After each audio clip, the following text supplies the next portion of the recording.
Assalamualaikum warahmatullahi wabarakatuh. Masa depan Aceh sangat tergantung pada anak-anak.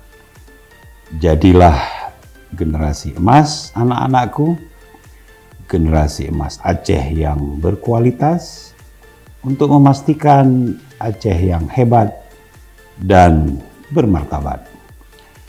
Saya Insinyur Nova Iriansyah MT, pelaksana tugas Gubernur Aceh, atas nama rakyat dan pemerintah Aceh mengucapkan Selamat Hari Anak Nasional tahun 2020. Jadilah generasi baru, generasi berkualitas, generasi hebat. Wabillahi taufiq wal hidayah. Wassalamualaikum warahmatullahi wabarakatuh.